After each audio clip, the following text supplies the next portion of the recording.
Students last turn पे हम लोगों ने प्रॉपर्टी 3 पढ़ ली थी, स्प्लिटिंग द लिमिट। उसके अंदर मेनली जो फंक्शन डिसकंटिन्यूअस होते हैं इंटरवल के अंदर या पीस वाइज डिफाइंड फंक्शन में यूज होती है, उसी पे क्वेश्चन चल रहे थे। सिंपल क्वेश्चन से स्टार्ट करता हूं।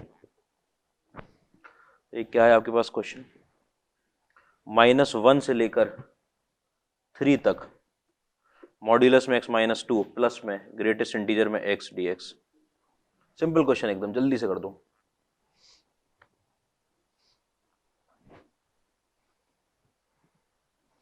-1 से ले, ठीक है ठीक है। इसके बारे में तो पता है, x माइनस, पहले तो ये जो है इंटीग्रेशन दोनों में बढ़ जाएगा।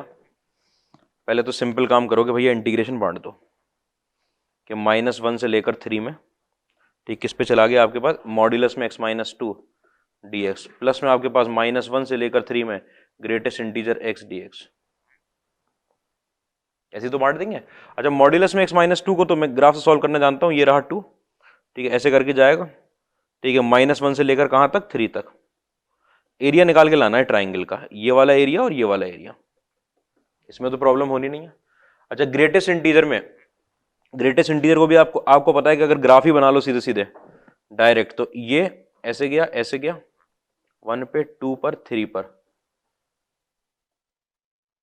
ठीक है। तो यहां का एरिया कितना होगा, इस वाले एरिया को कितना लिखूं,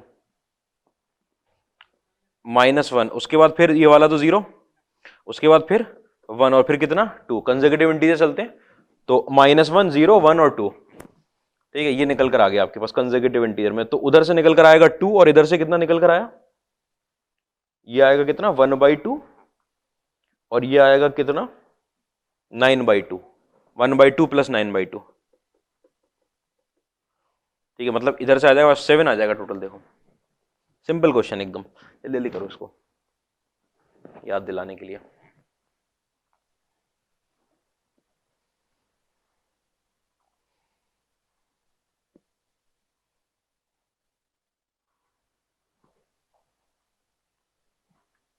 वन बाई टू प्लस 9/2, 5 आ गया, उधर से 2 निकला, 7 हो गया टोटल सम। ये आया। अगले पर आ जाता हूं मैं। अगला क्वेश्चन देखो कि 0 से 1 में, 0 से 1 में एक ब्रैकेट में आपके पास लिखा हुआ फ्रैक्शनल पार्ट में 2x - 3, ठीक है। एक ब्रैकेट में आपके पास लिखा हुआ फ्रैक्शनल पार्ट में 3x माइनस में 7, ठीक है, dx। ये लिखा हुआ है आपके पास, एक फ्रैक्शनल पार्ट में 2x, एक बार फ्रैक्शनल पार्ट में 3x, ठीक है। तो लिमिट, ये तो प्रोडक्ट में आ रहे हैं, पहली बात तो लिमिट ब्रेक होगी वहां पर जहां पर फंक्शन डिसकंटिन्यूअस होगा।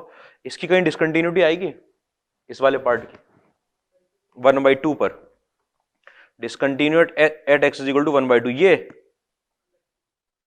और 1/3 पर और 2/3 पर, कि जब अंदर वाला इंटीजर बनेगा, अगर x की वैल्यू 0 से 1 में जा रही है तो 3x की वैल्यू कहां से कहां जा रही होगी, 0 से 3 में जा रही होगी। उसके अंदर जब 3x की वैल्यू 1 होगी और 3x की वैल्यू 2 होगी, तब वो डिसकंटिन्यूअस होगा।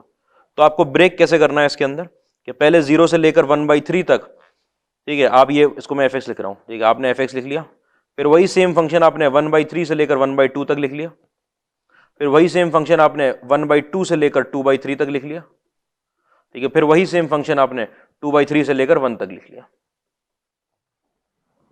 4 बार, ठीक है। और उन चारों के लिए, इस इंटरवल के लिए 0 से लेकर 1/3 में आपको पता है ये तो ऐसे ही खुलना है, 2x का 2x, क्यों y = x की लाइन बन रही होगी, 2 पे 1/2 पे जाके ब्रेक होगा ना ये, और ये भी ऐसे ही खुलना है, उसके आगे चेंज होना शुरू होंगे। उसके बाद इस इंटरवल के लिए आपको डिफाइन करना पड़ेगा कि जब आपका कहां गया, ये आया 1/3, ये आया 1/2, ये आया 2/3 और ये आया 1, ठीक है, और ये आया 0, ठीक है। 0 से लेकर 1/3 में अगर x की वैल्यू चल रही है तो आपको पता है ये वाला फ्रैक्शनल पार्ट भी एज इट इज खुलेगा, वो वाला फ्रैक्शनल पार्ट भी एज इट इज खुलेगा। जो आपका fx है वो 2x - 3 के साथ 3x - 7 आ जाएगा, ऐसे ही तो आएगा, ठीक है। अच्छा, जब 1/3 से लेकर 1/2 की लाइन चल रही होगी तो ये वाला बदल जाएगा, क्योंकि 3x की वैल्यू कहां से कहां चली जाएगी, 3x की वैल्यू 1 से बड़ी हो जाएगी, और 1 से बड़ी में 3x वाला देखो ये कैसे निकल कर आएगा, ये तो एज इट इज खुलेगा 2x - 3, और ये क्या निकलेगा 3x माइनस 1 माइनस 7, ऐसे तो निकल कर आएगा। आराम से देख लो, 3x माइनस 1 निकलेगा कि नहीं निकलेगा, देखना। ये पहली वाली लाइन जाएगी आपकी ऐसे करके, कहां पर 1/3 पर, दूसरी वाली लाइन जाएगी ऐसे करके 2/3 तक, तीसरी वाली लाइन जाएगी ऐसे करके कहां तक, 1 तक, ऐसी तो जाएगी। ये वाली लाइन कौन सी होगी आपकी, y is equal to 3x की। ये वाली लाइन कौन सी होगी, y is equal to 3x minus 1 की होगी, 3x माइनस 1 की। ठीक है, y की वैल्यू 0 पुट करूंगा, x 1/3 आएगा। और वाई लाइन कौन सी होगी, 3x माइनस 2 की। दो नीचे झुका दिया ना, y is equal to 3x minus 2। दो नीचे ये कहां से पास हो रही होंगी लाइन, ये -1 से पास हो रही होगी, और ये कहां से पास हो रही होगी, -2 से पास हो रही होगी। इतनी बात में तो कोई, तो इस वाले फ्रैक्शनल पार्ट ऑफ 3x को मैंने कैसे खोला है, 3x माइनस 1 और माइनस 7 पहले से लगा है। सिमिलर तरीके से 1/2 से लेकर 2/3 के बीच में, हाँ भाई 1/2 से 2/3 के बीच में। अब ये तो चेंज हो चुका, अब ये चेंज होगा, कितना निकलेगा ये 2x माइनस 1 माइनस 3, और वो तो आपके पास 3x माइनस 8 आ चुका है। ठीक है, अब ये 2x माइनस 4 हो चुका है, और 2/3 से 1/3 में आपकी ये वाली लाइन चेंज हो जाएगी, कितनी बन जाएगी, 3x माइनस 2, दूसरी वाली लाइन। अरे फ्रैक्शनल पार्ट में तकलीफ मत देना, 2x माइनस 4 और यहां पर 3x माइनस 2 और minus 7। Fractional part of 3x कैसे खुलकर आया, 3x माइनस 2 में। ये चार फंक्शन है, पुट करके क्वाड्रेटिक है, सॉल्व कर लोगे, कोई तकलीफ नहीं होगी। ब्रेक करना सीखना था बस हमको। हमने टू ग्रेटेस्ट इंटीजर 2/e⁻x में कर लिया था ना पिछली बार, यही किया था लास्ट क्वेश्चन। अरे एक डिसाइड कर लो, ठीक है। ये बात समझ में आ रही कैसे ब्रेक हो रहा है, फ्रैक्शनल पार्ट कैसे ओपन हो रहा है, कुछ परेशानी लग रही है। फ्रैक्शनल पार्ट फंक्शन तो अब बेसिक फंक्शन हो गया। अगला क्वेश्चन देखो, ठीक है, 0 से लेकर 2n पाई, 2n पाई लिखा है, अच्छा 2n पाई, ठीक है। मॉड्यूलस में यहां पर लिखा है साइन एक्स, माइनस में ग्रेटेस्ट इंटीजर के अंदर मॉड्यूलस के अंदर sine x by 2 dx, value बतानी है यहां पे, where n is some integer, n is some integer, ये ग्रेटेस्ट इंटीजर फंक्शन है। यहां पे n अपने आप में मान लेते हैं कोई पॉजिटिव इंटीजर है,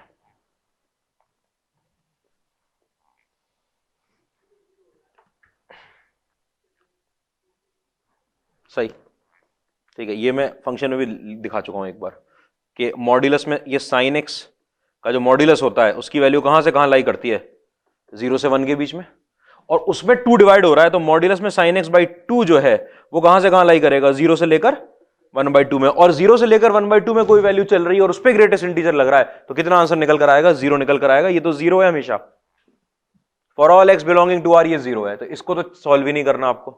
ठीक है, आपको किसको सॉल्व करना है, मॉड्यूलस में साइन एक्स को। मॉड्यूलस साइन एक्स का ग्राफ समझ में आ रहा है, ऐसे बनेगा,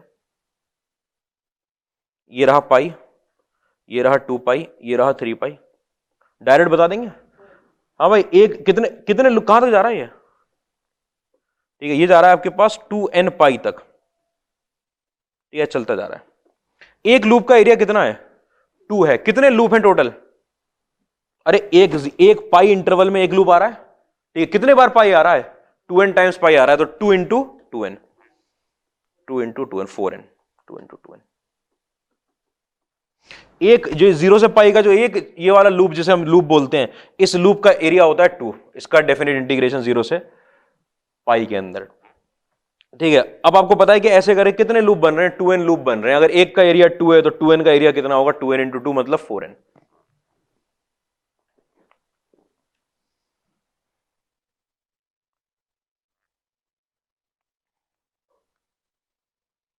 आओ अगले क्वेश्चन पे, लिख लिया ये,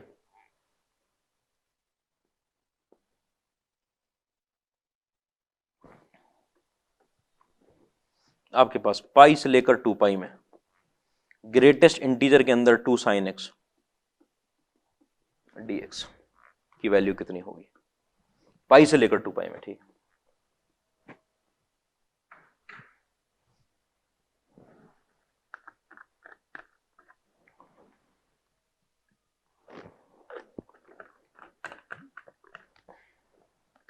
ग्रेटेस्ट इंटीजर में 2 sin x dx, ये ग्रेटेस्ट इंटीजर फंक्शन है।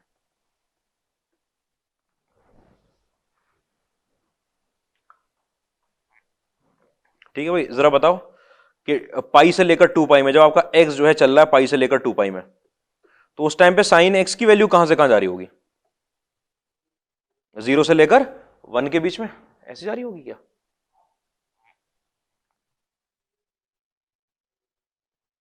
मतलब बिल्कुल ही हद करते हो। पाई से 2 पाई में थर्ड और फोर्थ क्वाड्रेंट है, पॉजिटिव हो जाएगा -1 से 0 के बीच में। उसके बाद क्या हो रहा है? 2 मल्टीप्लाई हो रहा है, मतलब साइन एक्स की वैल्यू कहां से कहां जा रही होगी? -2 से लेकर 0 के बीच में ये जा रही होगी वैल्यू। अगर ये वैल्यू जा रही है आपकी 2 sin x की, तो 2 sin x आपका एक इंटीजर हो सकता है, कौन सा? -1, मतलब कि sin x की एक वैल्यू निकल कर आ सकती है आपके पास -1/2। कोई परेशानी है इसके अंदर? क्वाड्रेंट समझ में आ गया? क्वाड्रेंट कौन सा है आपके पास? थर्ड। अगर पाई से 2 पाई में जा रही है तो साइन एक्स की वैल्यू जा रही होगी 2 sin x की यहां जा रही होगी। आपको यही तो देखना होता है कि डिसकंटिन्यूअस कहां पर होगा? जहां अंदर वाला इंटीजर बनेगा।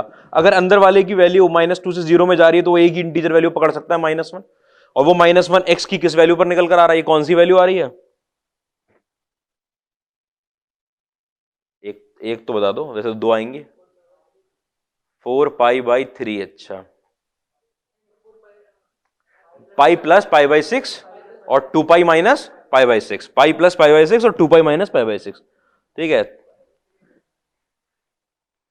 इतनी में चल पाते। तो वो अगर ऐसे नहीं भी देखना चाह रहे हो तो मान लिया मैंने ये पाई है, ठीक है, ये मान लिया मैंने 2 पाई। आओ देखो, ऐसे जा रहा होगा साइन का ग्राफ। नहीं नहीं, लगा लो मत लगाओ, लेकिन लगाओगे तो ग्रेटेस्ट इंटीजर तकलीफ देना, परेशान करने खड़ा हो जाता है, तो उससे फिर कोई फर्क नहीं पड़ता, क्योंकि वो एक पॉइंट के नीचे का एरिया होता है। लो चाहे मत लो। ठीक है, अब देखो यहां 1 जा रहा है ऐसे करके, ठीक है, ये और ये ध्यान देना इस क्वेश्चन पे, नहीं तो गलती हो जाती है इसका। ये क्या बताया? पाई प्लस π/6, मतलब इसको लिख दूं 7π/6, और ये 2 पाई माइनस π/6, मतलब कि 11π/6। ठीक है, देखो फंक्शन का ग्राफ यहां से चलना शुरू हुआ और इस पे ग्रेटेस्ट इंटीजर लगा। अगर ग्रेटेस्ट इंटीजर लगा तो नीचे वाला इंटीजर पकड़ेगा, वो लेफ्ट वाला इंटीजर जो होता है कहां पे गिरेगा? गिरेगी आगे वैल्यू -1 पे। ये चल रहा है ग्रेटेस्ट इंटीजर का ग्राफ, कोई तकलीफ तो नहीं? ठीक, और जैसे ही आप 7π/6 के आगे बढ़े तो जो 2 sin x की वैल्यू थी वो -1 से कम हो गई। अगर -1 से कम हो गई तो ग्रेटेस्ट इंटीजर कितना आंसर निकालने लगेगा? -2 निकालने लगेगा कि नहीं? अरे कोई तकलीफ है इसमें? ठीक, और फिर वापस से कितनी निकालने लगेगा? 1। अब तो आप डायरेक्ट कर दोगे, इतना एरिया, इतना एरिया और इतना एरिया, ये 3 डिब्बे हैं। ठीक है, ये 1 है, y = 1 की लाइन जा रही थी। ठीक है, इतना इंटरवल आपको पता है इसका एरिया कितना होगा? π/6 × 1। ठीक है, प्लस में इसका एरिया कितना होगा भाई? ये 2 की लाइन जा रही है और ये कितना है इंटरवल?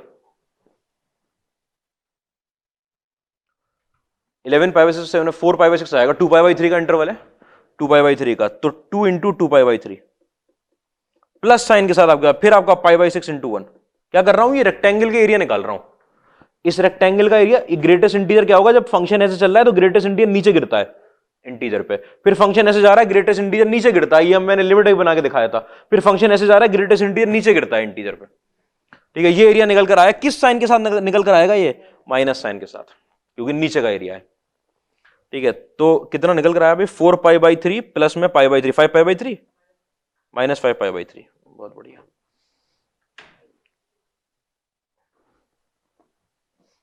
नहीं, इंटीग्रेशन कर सकते हैं, उसमें कर सकते हैं, कोई तकलीफ नहीं आएगी।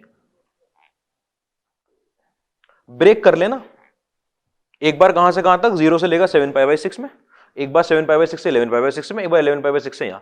ठीक है, 0 यहां से पाई से लेकर π/6 में जब x को रखोगे तो साइन कुछ ना कुछ वैल्यू दे रहा होगा, उसमें 2 साइन कुछ दे रहा होगा, उस हिसाब से ग्रेटेस्ट इंटीजर खोल लेंगे, यहां के लिए ग्रेटेस्ट इंटीजर और तीसरे पार्ट के लिए ग्रेटेस्ट इंटीजर। वैसे करना चाह रहे हो वैसे कर लो। ठीक है, लेकिन सिंपल क्वेश्चन था, 1995 में पूछा था IIT ने। अभी भी थोड़ी सी तकलीफ तो पैदा कर ही रहा है। ठीक है, तो 1995 में तो बहुत तकलीफ पैदा कर दी थी इसने। यही बताने में गड़बड़ हो गई थी। ये क्वेश्चन 0 से पाई का होता तो बहुत आसानी से होता, लेकिन जब पाई से 2 पाई है तो थोड़ा सा कंफ्यूजन क्रिएट करता, करना नहीं चाहिए था, लेकिन कोई बात नहीं, कर दिया तुम। तो -5π/3 आ गया एरिया, कोई परेशानी आगे बढ़ जाओ। ठीक है, 0 से लेकर 150 लिखा, ठीक है। ग्रेटेस्ट इंटीजर के अंदर tan inverse x, greatest integer के अंदर tan इनवर्स x।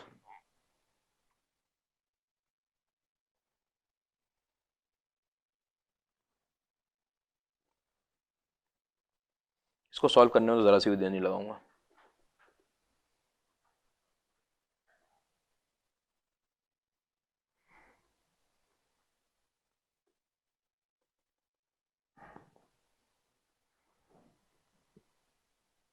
हाँ भाई, tan इनवर्स इसका ग्राफ बना लिया मैंने 0 से लेकर 150 तक का। मान लो यहां आ रहा है 150, ठीक है। आपको पता है, आप tan इनवर्स इसको समझते जाना। आपने आगे बढ़े, x की वैल्यू बढ़ाना शुरू करी, ये tan इनवर्स की वैल्यू आई। tan इनवर्स की वैल्यू अभी 1 से छोटी है, 1 से छोटी वैल्यू ग्रेटेस्ट इंटीजर में गई। ग्रेटेस्ट इंटीजर कितना आंसर निकाल रहा है आपके लिए? 0 निकाल रहा है, ठीक है। जब आप यहां पर पहुंचे, ठीक है, तो उस टाइम पे tan इनवर्स की वैल्यू, x की किसी वैल्यू के लिए tan इनवर्स कितना आंसर देने लगा? 1 देने लगा आपको आंसर, 1 देने लगा। आपको पता है आपकी वैल्यू 1 निकलनी शुरू हो जाएगी। आप x की वैल्यू आगे बढ़ा रहे हो, tan इनवर्स की वैल्यू बढ़ रही है। क्या tan इनवर्स की वैल्यू कभी 2 पहुंचेगी? क्या π/2 पे रुक जाएगी? तो 2 नहीं पहुंचेगी, तो हमेशा ग्रेटेस्ट इंटीजर लग के कितना आंसर मिलता रहेगा उसे? 1 मिलता रहेगा आंसर। यहां से लेकर यहां तक। ये पॉइंट कौन सा है? बहुत बेहतरीन आंसर है, एकदम गलत। यही सबसे बड़ी गलती उसके अंदर। π/4 भैया यहां लाई करता है, तब यहां 1 लाई करता। अगर π/4 यहां लाई करता, तब यहां 1 लाई करता, ठीक है। tan 1, ठीक है। तो y की वैल्यू, y is equal to tan inverse x है।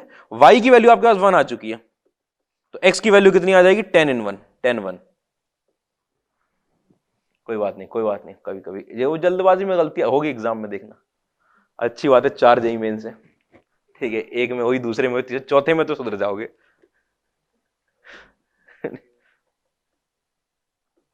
ठीक है, तो tan 1, तो कहां से कहां तक? 0 से लेकर tan 1 तक तो फंक्शन कोई एरिया दे नहीं रहा, ठीक है। tan 1 से लेकर 150 तक आप ऐसे करके ब्रेक करोगे कि 0 से लेकर tan 1 तक आपके पास 0 आ रहा है, और फिर आपका tan 1 से लेकर 150 तक कितना आ रहा है? 1 आ रहा है।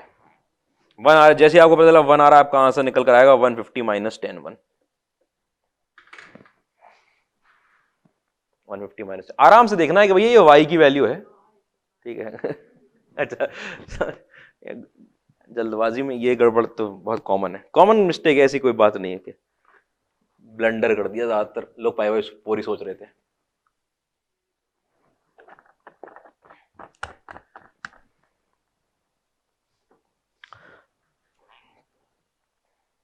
बड़े आगे, ये क्वेश्चन में तकलीफ नहीं, ठीक है। अगला क्वेश्चन देखो, -2 से लेकर -1। ये क्वेश्चन का लेवल बढ़ना शुरू हो गया है, बस वहां पर आने वाले हैं। अगली प्रॉपर्टी शुरू कर देंगे जरा सी देर में, थोड़ा ध्यान से। प्लस में 1, ठीक है, dx, इसकी वैल्यू निकालनी है जहां पर ये दोनों ही ग्रेटेस्ट इंटीजर फंक्शन है। 1 प्लस कॉस πx/2 + 1, ठीक है, दोनों ही ग्रेटेस्ट इंटीजर फंक्शन है। ध्यान से करना, x की वैल्यू -2 से लेकर -1 में जा रही है, 1 में तो नहीं जा रही, -2 से 1 में जा रही है, -2 से 1 में x की वैल्यू जा रही है -2 से 1 में। ग्रेटेस्ट इंटीजर ओपन करना है आपको, पहले बाहर वाला ओपन नहीं हो सकता, पहले अंदर वाला ओपन होगा।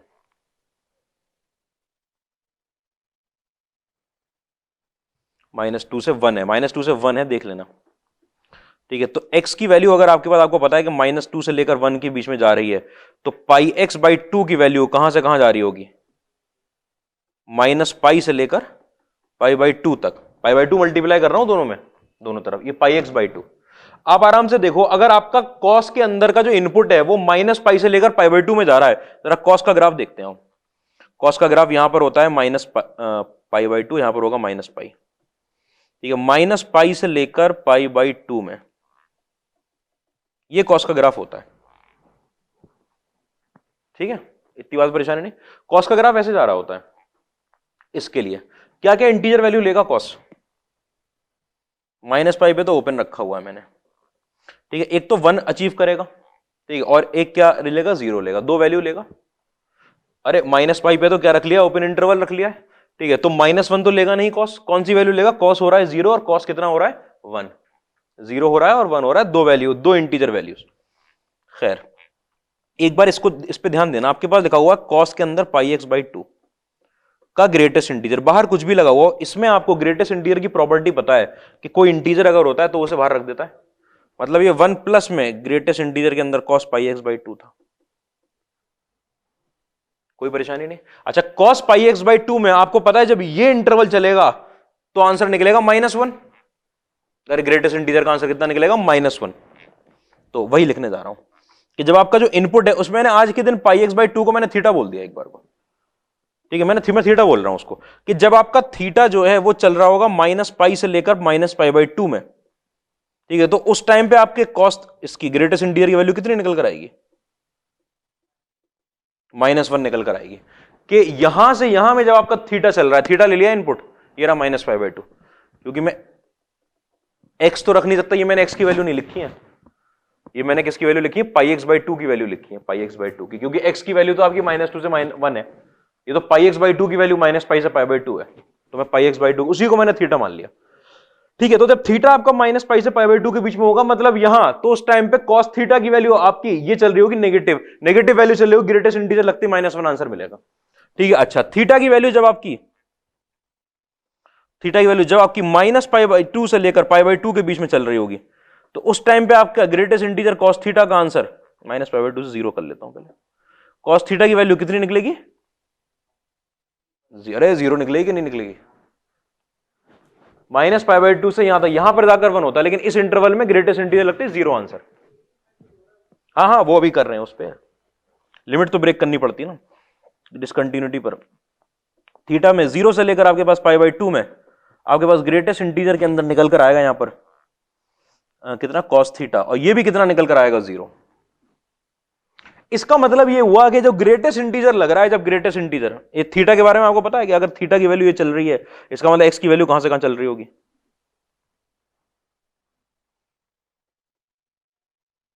एक्स की वैल्यू कहां से कहां चल रही होगी? यही तो चल रही होगी, मल्टीप्लाई करोगे दोनों तरफ पाई/2 तभी तो आएगा वो। अच्छा बाकी सब के लिए -1 से, ये पूरा आपका -1 से 1 है, -1 से लेकर 1, ठीक है, जहां पर एक्स की वैल्यू 0 नहीं हो रही,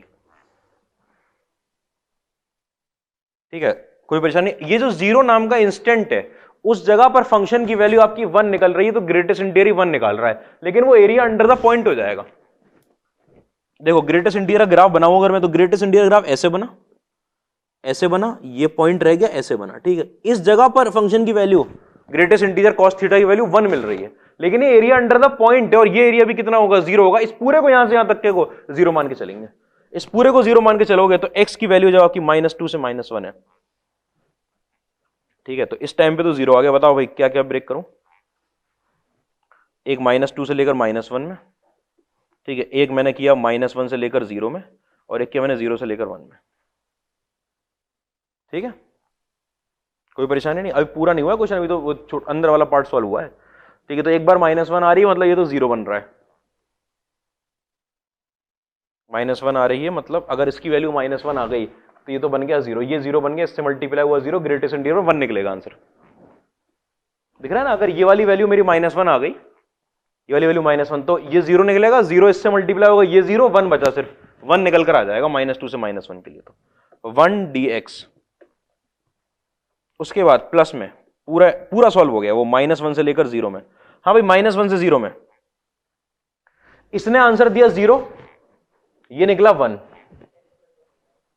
कितना निकल कर आया? x+1 निकल कर आया, बहुत बढ़िया, x+1, ठीक है, ग्रेटेस्ट इंटीजर के अंदर x+1 dx, और यहां पर x+1, 0 से लेकर 1 में ग्रेटेस्ट इंटीजर में x+1।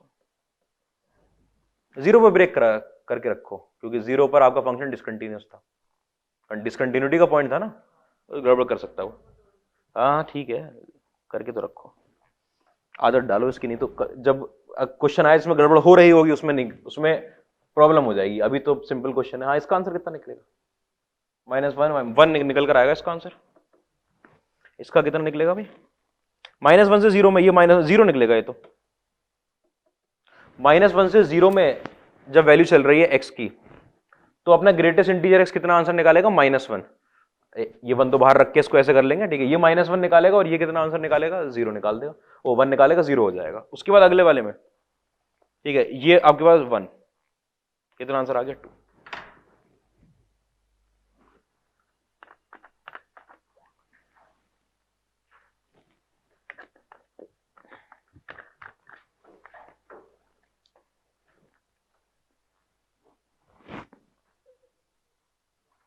कोई परेशानी तो नहीं, ठीक है। सारी बात ये थी कि फंक्शन आप डिफाइन कर पा रहे हो कि नहीं कर पा रहे हो। उसमें थीटा परेशानी है कुछ, 0 क्या 0 तो मत करो ब्रेक, ये कर लो, ये सॉल्व कैसे करोगे greatest integer, greatest integer solve करने में भी आ जाएगा, लेकिन अगर नहीं भी आ रहा होता तब भी उसे ऐसे ही ब्रेक करके चलते, क्योंकि पॉइंट ऑफ डिसकंटिन्यूटी था, उसी के लिए स्प्लिटिंग द लिमिट यूज भी करते हैं ज्यादातर। दिखाऊंगा उसकी भी परेशानी कि क्या आ जाती है कभी कभी डिसकंटिन्यूटी के ऊपर। अभी तो क्वेश्चन करो पहले। अरे बहुत तकलीफ दे क्वेश्चन है। वैल्यू ऑफ इंटीग्रेशन में 0 से लेकर a, ग्रेटेस्ट इंटीजर के अंदर x की पावर में n dx, जहां पर आपका n is greater than 0 is equal to, पहला ऑप्शन देखो, a की पावर में n, a minus greatest integer में a की पावर में n की पावर में 1/n, प्लस में समेशन में k is equal to 1 to greatest integer में a की पावर में n माइनस 1, ठीक है, और यहाँ पर लगा हुआ है k times k plus 1, option है पहला, माइनस में k की पावर में 1/n, ठीक है। दूसरा ऑप्शन, अच्छा दूसरा option,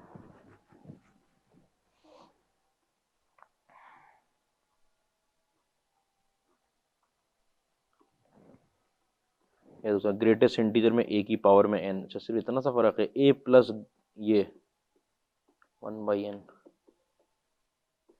k is equal to 1 to n, a की पावर में n minus 1, k times k plus 1 की पावर है 1/n, माइनस में k की पावर है 1/n, ठीक है। तीसरा ऑप्शन देखो, अच्छा तीसरा ऑप्शन सी ऑप्शन और डी ऑप्शन, यहाँ माइनस है, यहाँ माइनस है, सेम ऑप्शन में यहाँ क्या हो रहा है, सब्ट्रैक्शन। बाहर इतना बड़ा दोबारा नहीं लिखना चाह रहा हूं मैं, सी और डी है।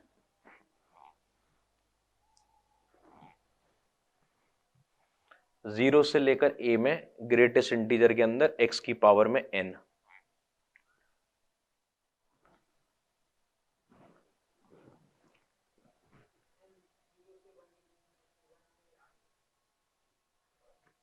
n, अच्छा n, अभी एक सेकंड, इसको क्वेश्चन को समझने के लिए कि अगर x की पावर में n की जगह अगर x स्क्वायर होता तो क्या करते,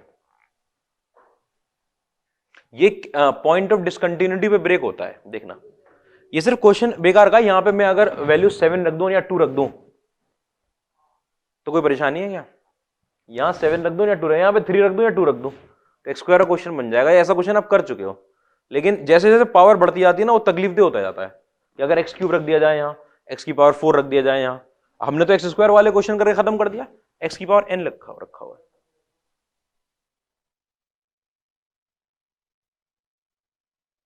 क्या 1 रखने में सब में सेम हो जाएगा, 1 रख के चेक करना चाह रहे हो सीधा, ठीक है। देखना आपको पता है कि x की वैल्यू आपकी दे रखी है 0 से लेकर a तक, इस बात पे ध्यान देना, ठीक है। आपको इसके अंदर पॉइंट ऑफ डिसकंटिन्यूटी चाहिए, इसमें मतलब पॉइंट ऑफ डिसकंटिन्यूटी चाहिए, इसका मतलब वो वैल्यू चाहिए जिसमें x की पावर n क्या बन रहा हो, इंटीजर बन रहा हो। ध्यान देना, ध्यान, थोड़ी तकलीफ हो सकती है अभी x की पावर में n चढ़ा दिया, 0 से लेकर कहां से कहां के बीच में आ गए, a की पावर n में। मैं दिखाना चाह रहा हूं कि क्या क्या इंटीजर वैल्यू लेगा x की पावर n, x की पावर n की वैल्यू 1 हो जाएगी, x की पावर n की वैल्यू 2 हो जाएगी, x की पावर n की वैल्यू 3 हो जाएगी, चलते जाएंगे, x की पावर n की वैल्यू 2 की पावर में n हो जाएगी, इंटीजर वैल्यू है भाई, आएगा ना, ये भी तो इंटीजर ही तो होगा ये, ठीक है। x की पावर में n की वैल्यू ठीक है, 2 की पावर में n हो गई। अच्छा,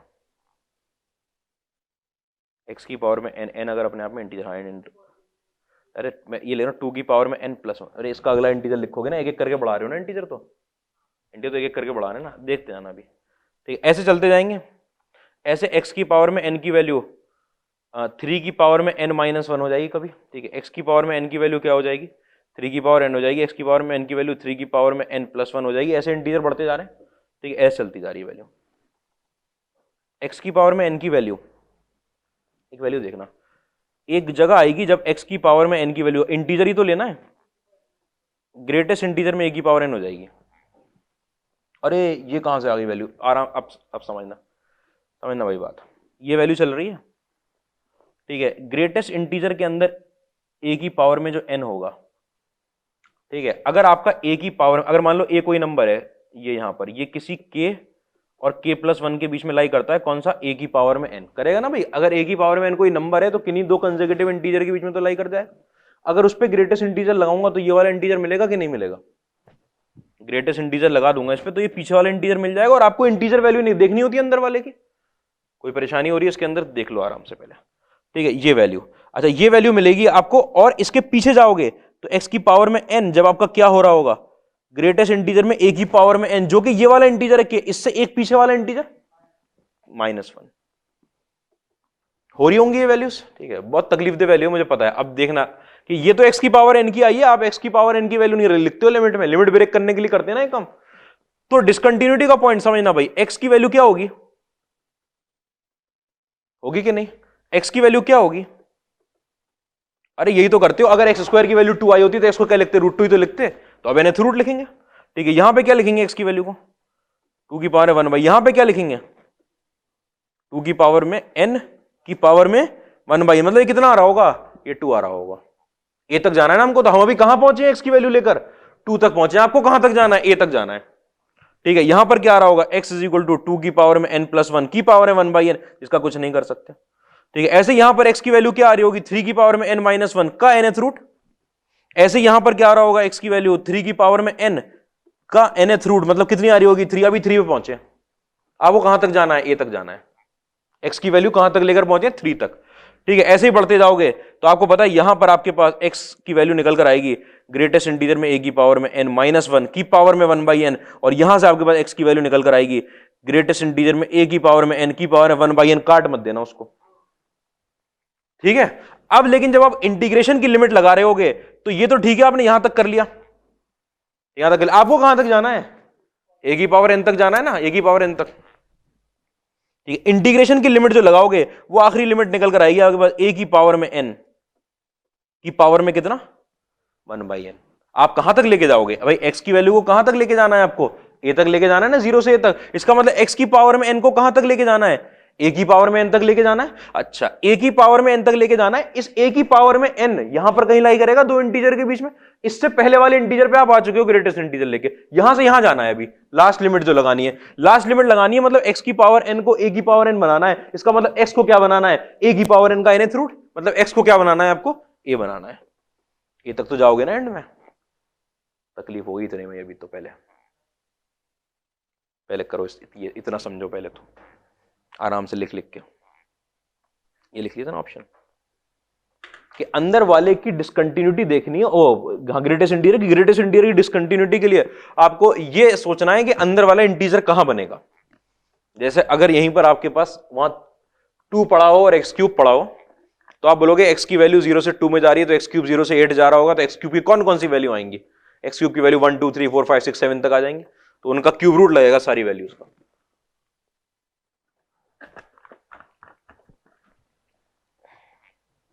सीधे हम तो n पे चले गए। ठीक है कि भैया अंदर वाला इंटीजर ये इंटीजर वैल्यू ले लेगा।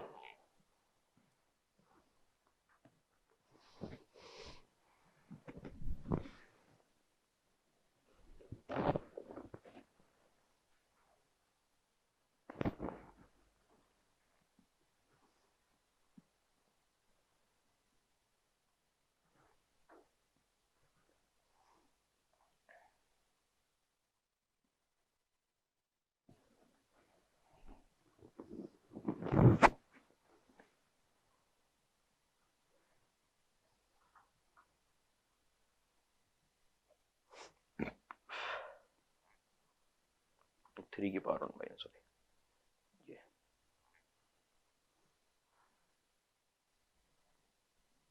हो गया।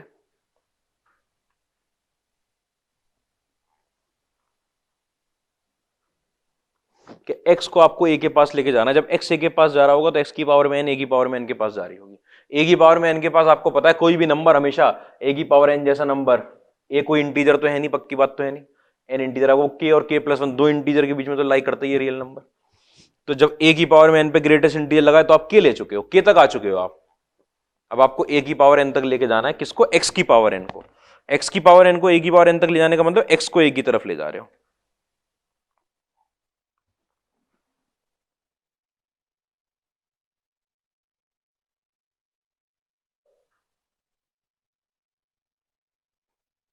कोई परेशानी है?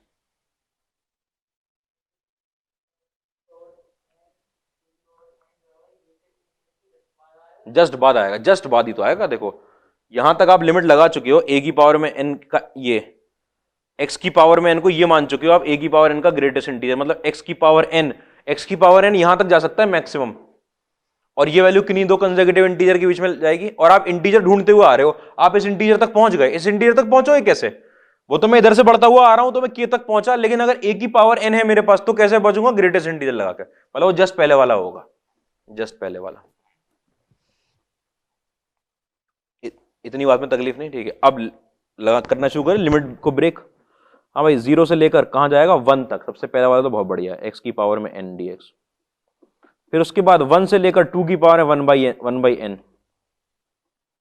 ठीक है, ग्रेटेस्ट इंटीजर के अंदर x की पावर में n dx। फिर उसके बाद 2 की पावर में 1 बाई n से लेकर 3 की पावर में 1 बाई n, ग्रेटेस्ट इंटीजर में x की पावर में n dx, ठीक है। ऐसे चलता जा रहा है, ऐसे निकल कर आएगा यहाँ 2 की पावर में 1 बाई n माइनस 1, 2 की पावर में n, सॉरी 2 की पावर में n माइनस 1 का nth रूट से लेकर 2 की पावर में n का nth रूट, और ग्रेटेस्ट इंटीजर में x की पावर में n, ठीक है। ऐसे चलते जाओगे आप आगे, ठीक है। ऐसे करके आपके पास निकल कर आएगा बाद 3 की पावर में n माइनस 1 का nth रूट से लेकर 3 की पावर में n का nth रूट, और यहाँ पर ग्रेटेस्ट इंटीजर x की पावर में n dx, और ऐसे चलते जाएंगे हम। और यहाँ पर निकल कर आएगा मेरे पास ग्रेटेस्ट इंटीजर में a की पावर में n माइनस 1 का nth रूट, x की वैल्यू लगाते हैं ना लिमिट में, और यहाँ पर निकल कर आएगा ग्रेटेस्ट इंटीजर में a की पावर में n का nth रूट, ठीक है, और यहाँ x की पावर में n dx। और लास्ट लिमिट जो निकल कर आएगी वो ग्रेटेस्ट इंटीजर में a की पावर में n का nth रूट और a की पावर में n का nth रूट, मतलब कि a। कोई परेशानी तो नहीं? ठीक है। हाँ भाई, जब इंटीजर ब्रेक होते हैं तो मुझे बताओ जरा, आपको कुछ नहीं करना है इसके अंदर, सिर्फ नंबर ऑफ टर्म्स गिनने हैं। कैसे गिनने नंबर ऑफ टर्म्स? क्यों नंबर ऑफ टर्म्स गिनने हैं? क्योंकि आपको पता है कि अगर 0 से 1 के बीच की वैल्यू रहेगी x की, तो x की पावर n भी कहां रहेगा? 0 से 1 के बीच में। ग्रेटेस्ट इंटीजर कितना आंसर निकालेगा? 0। और उसके बाद कितना निकालता है? 1। उसके बाद 1 इंटू ग्रेटेस्ट इंटीजर 1 निकालेगा, और 2 की पावर है 1 बाई n माइनस 1। फिर ग्रेटेस्ट इंटीजर, अच्छा सोचो x की वैल्यू अगर यहां चल रही है, x की वैल्यू, ये x की वैल्यू होती है ना लिमिट, अगर x की वैल्यू यहां चल रही है तो x की पावर n कहां से कहां चल रहा होगा? 2 से लेकर 3 में। अगर x की पावर n 2 से लेकर 3 में चल रहा है तो ग्रेटेस्ट इंटीजर कितना आंसर निकालेगा? 2। तो यहां 2 आएगा, और इंटीग्रेशन में upper limit minus lower limit x निकलेगा ना, x में upper limit minus lower limit, तो 2 के साथ आपके पास 3 की पावर 1 बाई n माइनस में 2 की पावर 1 बाई n। फिर आपके पास अगला क्या निकलेगा? 3 टाइम्स यहां पर 4 की पावर 1 बाई n माइनस में 3 की पावर 1 बाई n। ऐसे चलते जाएंगे। कहां तक? लास्ट टर्म बता दो बस, अब जनरल टर्म पकड़ना है। लास्ट वो नहीं होगा टर्म, लास्ट टर्म तो ये होगा, ये वाला टर्म तो अलग से सॉल्व करेंगे। इसके अंदर इंटीजर तो थोड़ी जा रहा है, इसके अंदर इंटीजर तो थोड़ी जा रहा है, कर लेंगे उसको भी अभी देख के। हाँ भाई, इस वाले टर्म में क्या निकल कर आएगा? अगर वैल्यू इसके और इसके बीच में चल रही है, ध्यान से देखना, इसके और इसके बीच में किसकी वैल्यू चल रही है? एक्स की वैल्यू। लिमिट किसकी वैल्यू होती है? एक्स की वैल्यू। तो एक्स की पावर एन का मतलब इस पे एन पावर चढ़ाऊं और इस पे एन पावर चढ़ाऊं, मतलब ए की पावर में एन का ग्रेटेस्ट इंटीजर -1 से लेकर ए की पावर में एन का ग्रेटेस्ट इंटीजर, इसके बीच में इसकी वैल्यू चल रही है। और इन दोनों के बीच में चलती वैल्यू पे अगर ग्रेटेस्ट इंटीजर लगाऊंगा तो पीछे वाला इंटीजर पकड़ेगा, कितनी वैल्यू देगा, इतनी वैल्यू।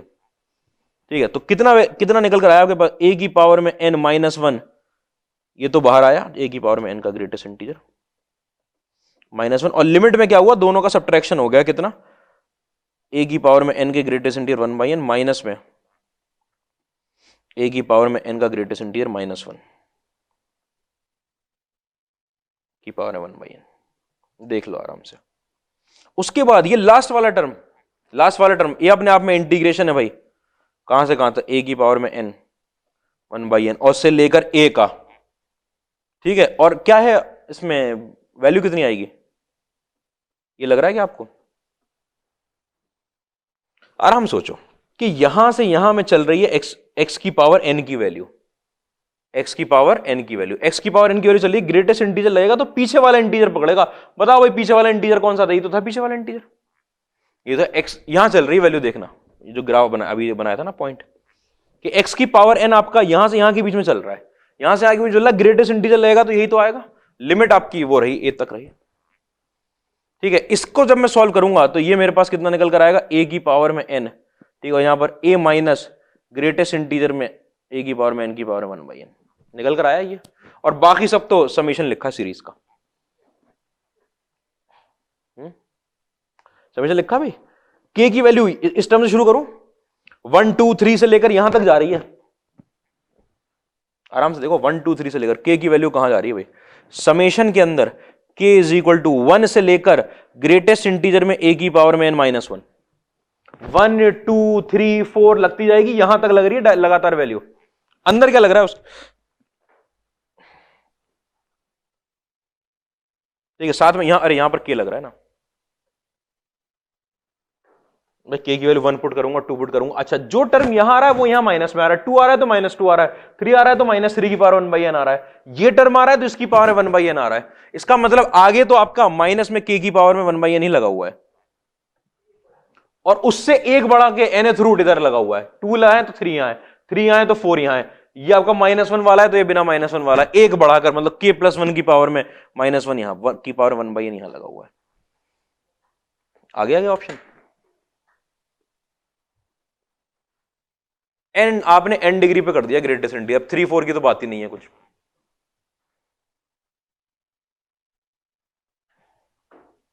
लिमिट ही ब्रेक करनी थी, उसके बाद तो कंसेक्यूटिवली खुलता है ग्रेटेस्ट इंटीजर, सबसे अच्छी बात ये कंसेक्यूटिव इंटीजर पकड़ाता चला जाएगा।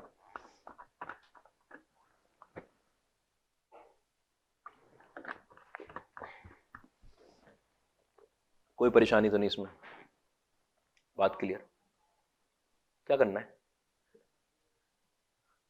क्या करना था, मैं कहां का क्वेश्चन है,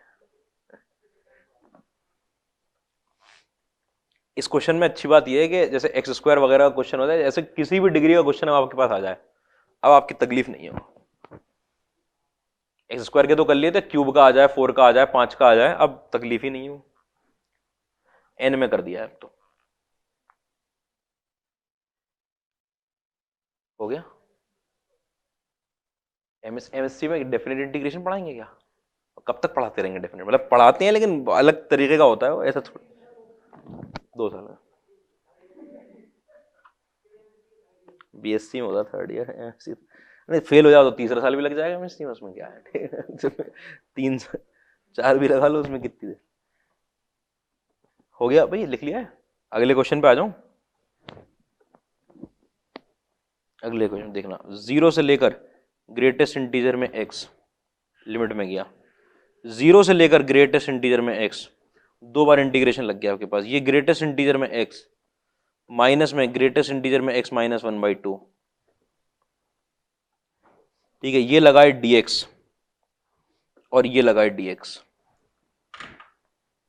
एक dx पे दूसरा dx, पहले कुछ नहीं है, इस इंटीग्रेशन को सॉल्व करो, इसका एक आंसर आएगा, उसके बाद वो दूसरे इंटीग्रेशन को सॉल्व कर लो, मतलब यहां पर अगर ऐसे लिख देते कि ये चीज इसके अंदर fx dx, सोचो अगर ये ऐसे लिख के दे दें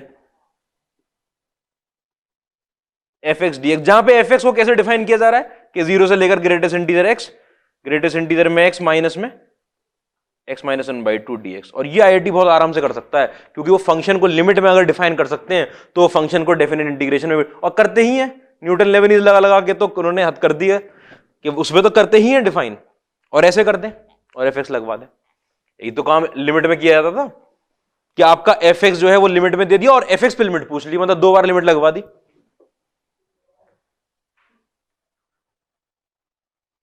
कि ये ऐसा सेम क्वेश्चन है कि जैसे इसकी वैल्यू आपसे पूछ लियो, वेयर ये बोल देंगे एफ एक्स की वैल्यू आपके पास 0 से लेकर greatest integer x, greatest integer में एक्स माइनस में ग्रेटेस्ट इंटीजर एक्स माइनस 1/2।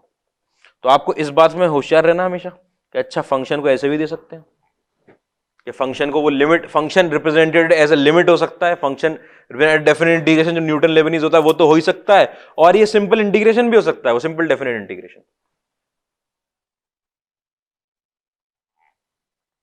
ये अपने आप में कुछ सोचना ही नहीं है।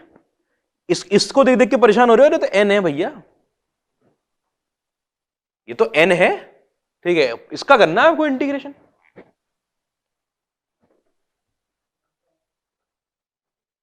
जीरो से एन तक का इंटीग्रेशन करना है, मतलब किसी इंटीजर तक लेके जाना है बस। तो पहले इसको सॉल्व कर लेते हैं। 0 से लेकर ग्रेटेस्ट इंटीजर एक्स में आपके पास पड़ा हुआ है greatest integer x, minus sine में 0 से लेकर ग्रेटेस्ट इंटीजर एक्स में आपके पास पड़ा हुआ है ग्रेटेस्ट इंटीजर में एक्स माइनस 1/2।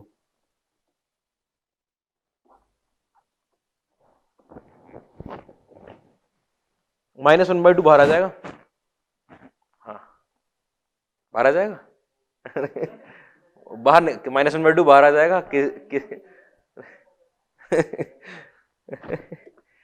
क्या सर बाहर आ जाएगा, ठीक है। माइनस 1/2 ना तो इंटीजर होता है, तो इसको तो आप बहुत आसानी से सॉल्व कर सकते हैं। इसको n मानो, तो कितना आंसर निकाल कर देगा ये 1 + 2 + 3 से लेकर कहां तक की गिनती देता है, n-1 तक की,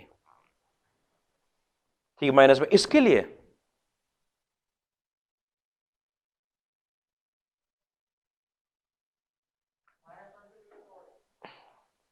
लिए आराम से वो बनाता हूं मैं n तक। मैंने ऐसे सोचा, एक बार एक सेकंड, 0 से 3 सोच लिया बस इतना सोच रहा हूं, ठीक। हाँ क्या कह रहे थे, -1 से नहीं, ये अपने आप में टर्निंग पॉइंट कितना है 1/2। टर्निंग पॉइंट अगर ऐसा है तो देखो ये जो ग्रेटेस्ट इंटीजर का ग्राफ बनता है, कैसा बनता है ग्रेटेस्ट इंटीजर ग्राफ,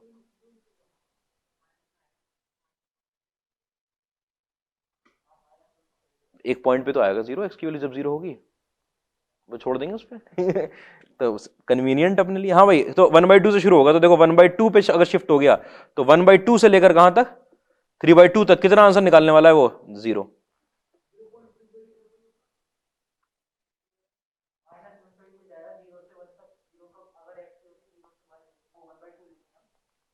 पीछे ले जाओ, मतलब तुम कह रहे हो यहां से ले लो, हाँ हाँ, मतलब अरे यहां से ले लो -1/2 से,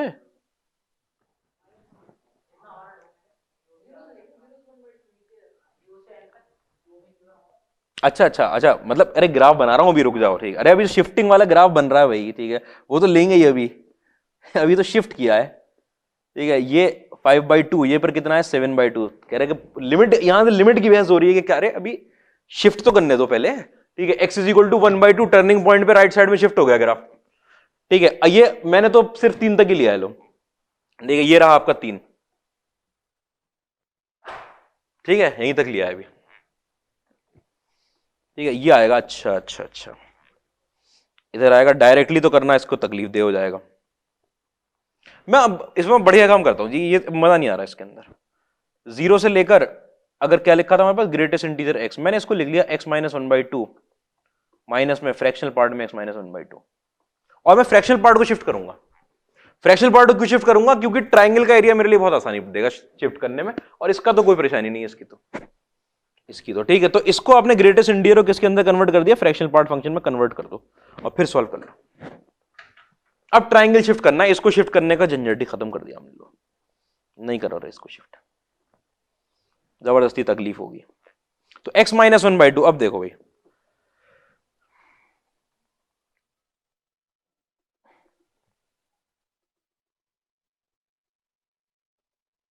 ऐसे चलता जा रहा है, देखो भाई ये आया 0, ठीक है, ऐसे करके बना होगा ग्राफ, और ठीक है, ये आया आपके पास 1/2, ये आएगा 3/2, ये आएगा 5/2। ठीक है, यहां पर आ रहा होगा 1, यहां पर आ रहा होगा 2, यहां पर आ रहा होगा 3। ठीक है, ग्रेटेस्ट इंटीजर x जो है, ग्रेटेस्ट इंटीजर x कहीं यहां पर आ रहा होगा। अरे आपको 0 से लेकर n तक लेके जाना है ना ग्रेटेस्ट इंटीजर x, ध्यान से देखना भाई, ध्यान से, कि आपको ट्राइंगल के नीचे का एरिया लेना है। ठीक है, आपने पूरे ग्राफ को, पीरियोडिक फंक्शन होता है, 1/2 इधर शिफ्ट किया, ध्यान से देखना कि ये पूरे पूरे ट्राइंगल आ रहे हैं आपके पास, पूरे पूरे ट्राइंगल, इतने तो पूरे पूरे ट्राइंगल है, इससे पहले वाला ट्राइंगल भी पूरा पूरा आया। ठीक है, और इधर जो आधा ट्राइंगल आया, ये छोटा सा ट्राइंगल, ठीक है, और इधर जो ट्राइंगल आया, तो आपको लग रहा है कि जितना पार्ट इधर से कटा है, ठीक है, वही पार्ट ये वाला है, कॉन्ग्रुएंट होते हैं ट्राइंगल, होगा कि नहीं होगा? इसका मतलब कि एरिया ले लो पूरा, यहां से शुरू करके, या तो एक पूरे पूरे पूरे ट्राइंगल गिन लो, कितने ट्राइंगल गिने जाएंगे भाई पूरे पूरे?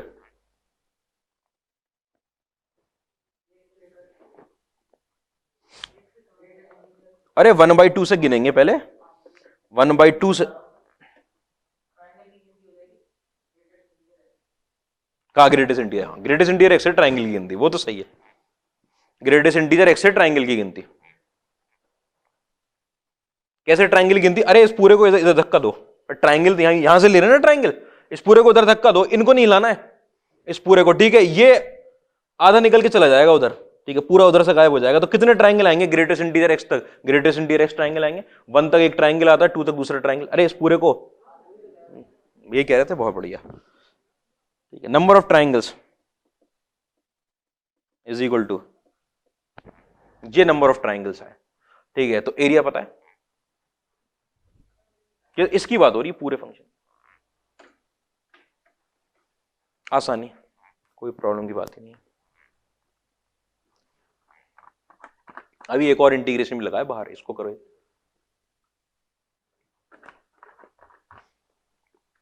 सॉल्व, टिप्पणी बाद में, सॉल्व पहले। Number of triangles equal to greatest integer. अभी तीसरी प्रॉपर्टी चल रही है, जिससे इतनी प्रॉब्लम भी नहीं होती इसमें, उसमें इतनी बुरी हालत हो रही है।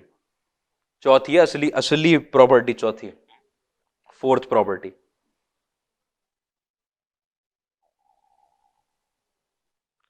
प्रॉपर्टी 4 में बस ये है कि उसमें ट्रिक बहुत ज्यादा है। कितना है ये?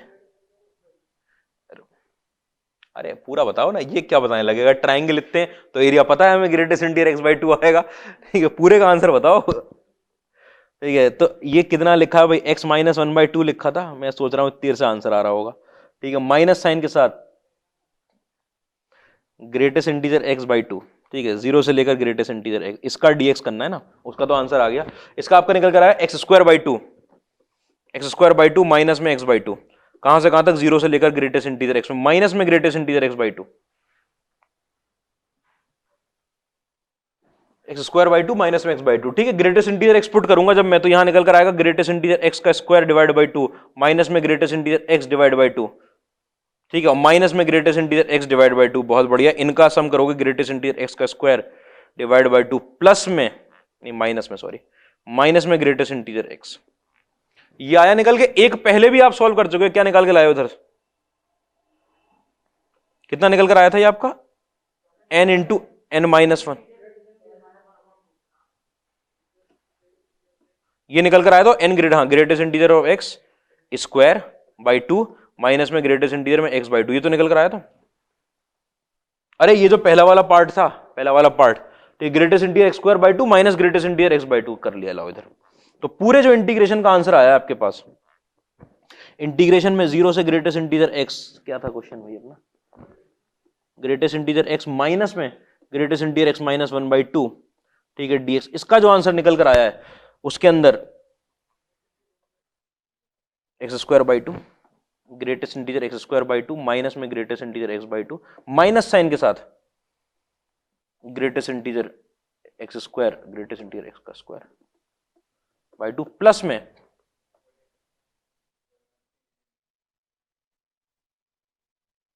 माइनस में x/2, क्या हो गया ये? प्लस में x हो जाएगा। ठीक है, ये और ये तो कट गया आपके पास, आपके पास निकल कर आया ग्रेटेस्ट इंटीजर x/2, स्क्वायर वाला टर्म कट जाएगा। अरे सब्ट्रैक्शन, ये पहला आराम से देखो, ये था पहला टर्म, परेशान क्यों होना है। इसका आंसर निकल कर आया है ये, और माइनस साइन के बाद अभी जो लिखा था उसका आंसर निकल कर आया है ये। ठीक, इसके बाहर क्या लगा हुआ है, माइनस लगा हुआ है। हाँ बस greatest integer X by two आ रहा है। ठीक है, तो पूरा जो फंक्शन था आपके पास 0 से लेकर ग्रेटेस्ट इंटीजर एक्स, उसके अंदर का जो इंटीग्रेशन था उसका आंसर आया greatest integer X by to, और यहां पर लगा हुआ है डीएक्स। अब बताओ क्या करोगे।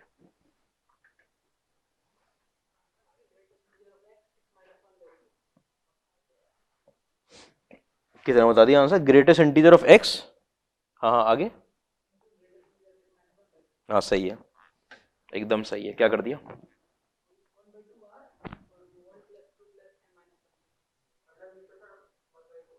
नहीं 1/2 तो बाहर आ गया। ठीक है, 0 से लेकर n में लिखा हुआ n टाइम्स डीएक्स लिखा है। अब ये भी किया इसको, अच्छा ये था पहला वाला, अच्छा अच्छा ठीक है। हाँ कितना निकल कर आया वो, हाँ 1 2 3 से लेकर कितना हो जाएगा, n-1 तक हो जाएगा। बहुत बढ़िया, कितना आया था, n(n-1/2) आया था, मतलब कि greatest integer x, greatest integer x-1, ठीक है, बाई 4। ठीक है, 1/2 बाहर आते ही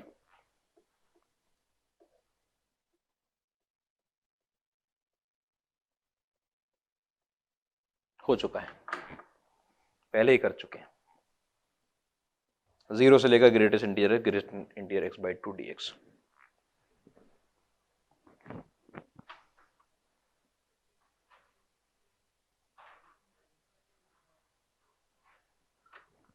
ठीक है, करना क्या था फिर से देख लो एक बार भाई।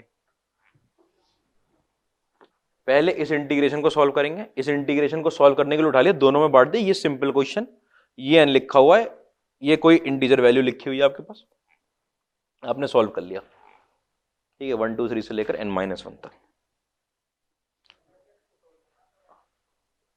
fx को सॉल्व करना, उसके बाद इसको सॉल्व करना था। इसके लिए मैंने इसे फ्रैक्शनल पार्ट में कन्वर्ट कर लिया, जिससे मेरे लिए ट्राइंगल आसानी रहे कि इधर धक्का देंगे, सब ग्रेटेस्ट इंटीजर x ट्राइंगल्स आ रहे हैं, इसी को सॉल्व करना था। उसके बाद तो सिंपल इंटीग्रेशन होता चला गया, सॉल्व हो गया।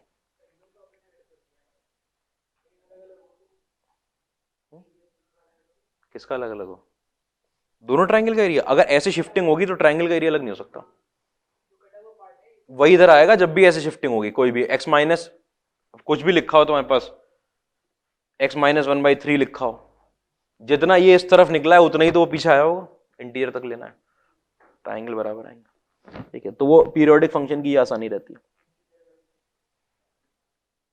ठीक है, अगली बात सुनो, पॉइंट उठा लूं कुछ आपके लिए,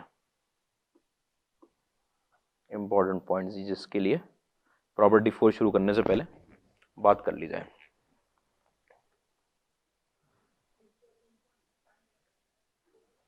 ठीक है, सुनो कि a से b में आपके पास अगर आपका fx लिखा हुआ है और d में gx लिखा हुआ है, मतलब डेफिनेट इंटीग्रेशन हो रहा है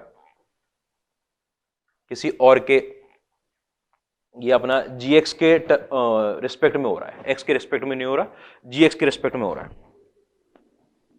ठीक है, तो एक बात समझा दी जाए कि भाई ये जो यहां पे लिखा होता है ये वाली चीज, ठीक है, ये अपने आप में खुद एक फंक्शन है। अगर ये खुद एक फंक्शन है तो ये y हो जाएगा, मतलब समझ लो किसी y के रिस्पेक्ट में हो रहा है।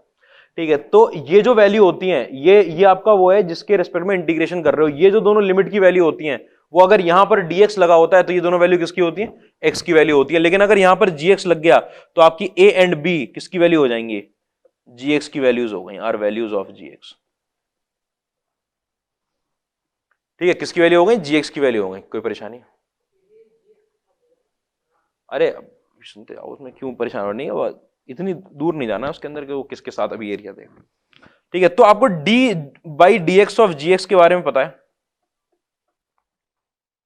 ठीक है, इसको आप क्या लिखते हो, g'(x), मतलब d के अंदर gx को मैं क्या लिख सकता हूं, g'(x) dx, ये लिख दिया मैंने। अगर मैंने इसको ये निकाल के लिख दिया तो यहां पर लिखा आपका fx, ये g'(x) के साथ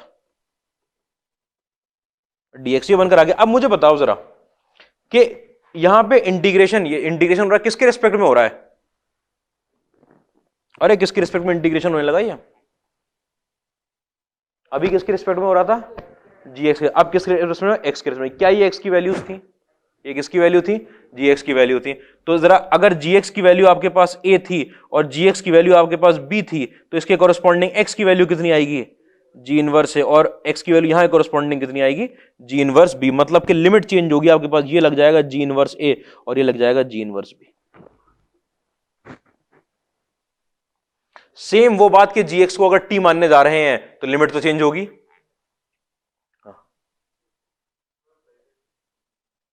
अच्छा ये आप ये ऐसे दिया था, ठीक है, ये अपना डेरिवेटिव होता है ऐसे करके, मैंने डीएक्स को इधर मल्टीप्लाई मतलब डी जी एक्स की वैल्यू लिख सकता हूं, लिख सकता हूं। अब बात ये हो रही है कि जो डी के बाद जो लगा होता है वो होता है वो variable of integration. Variable of integration की लिमिट होती है ये, एक्स की नहीं होती वेरिएबल ऑफ इंटीग्रेशन, वो जनरली आपका एक्स लगा होता है इसलिए एक्स की वैल्यू बोलते हैं। तो ये जी एक्स की वैल्यूज हैं, a and b are values of g x. अब जब मैंने वो पुट कर दिया तो जो मेरा यहां पर इंटीग्रेशन हो रहा है वो किसके रिस्पेक्ट में हो रहा है, एक्स के रिस्पेक्ट में। ए और बी तो नहीं थी एक्स की वैल्यू, वो तो किसकी वैल्यू थी, जी एक्स की वैल्यू। तो आपने कहा कि जी एक्स की वैल्यू जब ए थी तब एक्स कितना रहा होगा, इतना रहा होगा, और एक्स इतना रहा होगा, और एक्स की वैल्यू अब पुट करनी है मुझे लिमिट में, तो एक्स की वैल्यू पुट करी है निकाल के।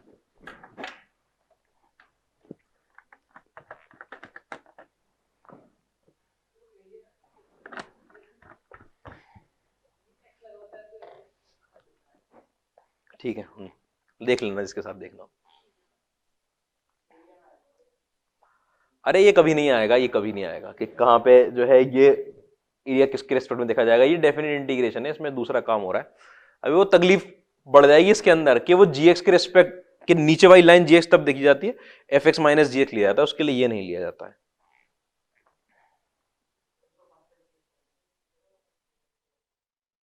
फंक्शन चेंज करना पड़ेगा, फंक्शन अब फिर उसका इस फंक्शन का एक्स के रेस्पेक्ट में, इस फंक्शन का।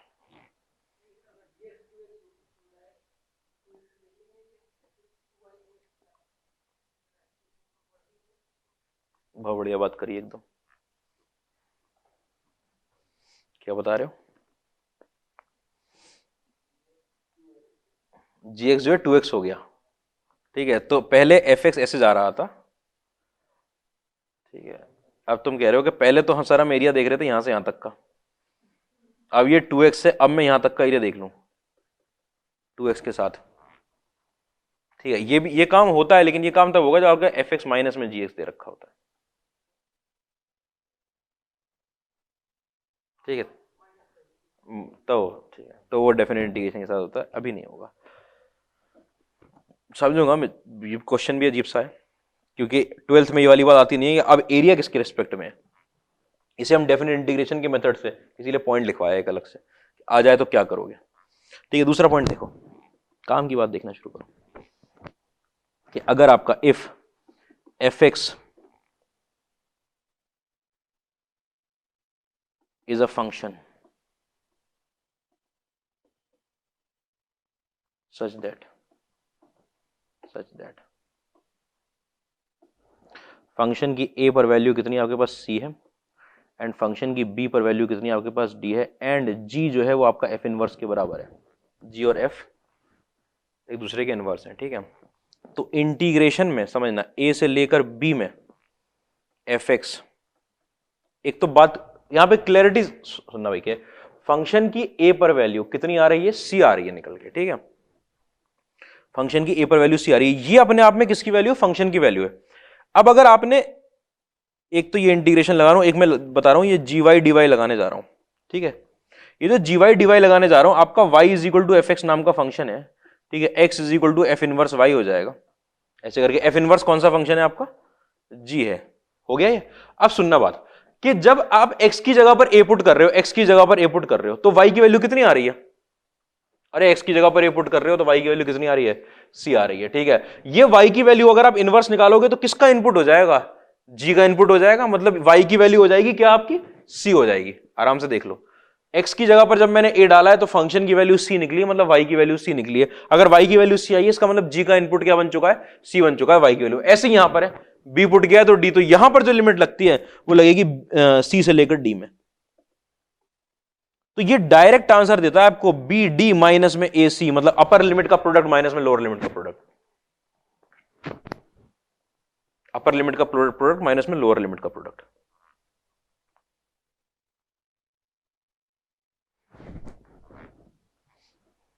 y is equal to f x कर लेना, इसको, इससे तकलीफ ना हो कि कोई और y है, वही सेम y लिखा है।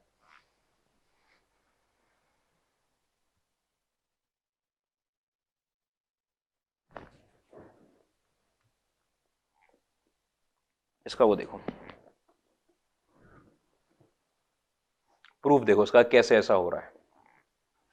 ए से बी में किया गया है और सी से डी में किया गया है कि फंक्शन की ए पर वैल्यू सी के बराबर आती है, फंक्शन की बी पर value D, upper limit lower limit, जब ये दोनों एक दूसरे के इनवर्स है। ठीक है, ये एक चीज होती है आपके पास, इसका प्रूफ समझना कि इंटीग्रेशन में आपके पास ए से बी में पड़ा हुआ यहां पर F x D x, plus में यहां पर सी से लेकर डी में आगे पड़ा हुआ है जी वाई डी वाई, जी वाई डी वाई है। ठीक है, आपको पता है y की वैल्यू c और d है, y की वैल्यू मैं पुट करने जा रहा हूं fx। ठीक है, y की वैल्यू fx पुट करने जा रहा हूं, आपके पास जो dy निकल कर आएगा वो f डैश x dx निकल कर आएगा, आएगा कि नहीं आएगा? ठीक है, तो यहां पर c से d तो नहीं, g के अंदर हो गया आपके पास fx, ठीक है, और यहां पर हो गया f डैश x और यहां पर बन गया dx। इतनी बात में पहले तो बोला कि भाई y की जगह पर सर आपने क्या पुट कर दिया, fx पुट कर दिया, तो dy की value f dash x dx हो जाएगी, ये वैल्यू निकाल रहा है हम। अच्छा, ये जो वैल्यू थी किसकी वैल्यू थी? x की वैल्यू थी, अरे ये सॉरी y की वैल्यू थी। अगर ये y की वैल्यू थी तो अब आपको x की वैल्यू निकालनी है, इसके कोरस्पॉन्डिंग कितनी वैल्यू आएगी भाई? अगर आपकी y की वैल्यू c है तो x की वैल्यू कितनी आएगी? a आएगी। अगर y की वैल्यू d है तो x की वैल्यू कितनी आएगी? b आएगी। मतलब ये कहां से कहां चला गया? a से b चला गया। कोई परेशानी तो नहीं? या इनवर्स लिखो भी, a से b चला गया, इतनी बात में तो तकलीफ नहीं, a से b। ठीक है, प्लस में इंटीग्रेशन में a से b में क्या लिखा हुआ है यहां पर fx। अब एक बात समझना कि अगर g और f एक दूसरे के इनवर्स हैं तो यहां पर क्या करेंगे, एक दूसरे को हटा देंगे, हटा क्या बचेगा यहां पर? x बचेगा, x अरे x नहीं बचेगा क्या? x के साथ क्या बचेगा? f dash x dx। ठीक है, और प्लस में आपके पास यहां पे क्या लिखा हुआ है? fx, और इस पूरे पे क्या लगा हुआ है? a से b में। भाई अब तो कर सकते हैं सेम। ठीक है, इतनी बात में तकलीफ नहीं है। जैसे आपको ये समझ में आया, आपने कहा कि ये तो अपने आप में प्रोडक्ट रूल लगा हुआ, डिफरेंशिएशन लिखा हुआ है, किसका? एक्स एफ एक्स का। एक्स एफ एक्स का क्या लिखा हुआ है? ये डिफरेंशिएशन लिखा हुआ है, डी वाई डी एक्स लिखा है उसका। ठीक है, और इसका आप इंटीग्रेशन ले रहे हो ए से बी तक डीएक्स में ले रहे हैं इंटीग्रेशन, कोई परेशानी तो नहीं। अब जब आपको पता है कि आप ये लेने जा रहे हो तो इंटीग्रेशन और डिफरेंशिएशन एक दूसरे को कैंसिल करेंगे, आपके पास जो इंटीग्रेशन इंडेफिनिट का आंसर आएगा वो निकल कर आएगा एक्स एफ एक्स, और लिमिट कहां से कहां पुट हो जाएगी? ए से लेकर बी में। ठीक है, जब आप बी पुट करोगे तो बी के अंदर यहां पर आएगा एफ बी, माइनस में ए के अंदर आएगा एफ, यहां वही बी के अंदर एफ बी मतलब बी डी, और माइनस में ए सी।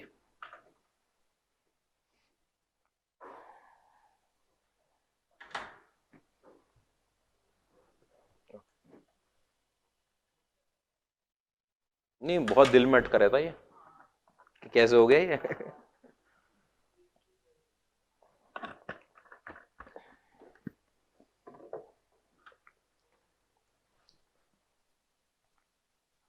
आगे बढ़ना है, लिखा है ये हो गया पेज। नहीं नहीं, ये समझाने के लिए है बस, याद थोड़ी प्रूफ का क्या करोगे याद करके, वो याद कर लो, प्रॉपर्टी याद रखो एक टाइप से, ये पॉइंट आया वो याद रखना है, नोट आपको क्या। अच्छा ऐसा हो रहा है,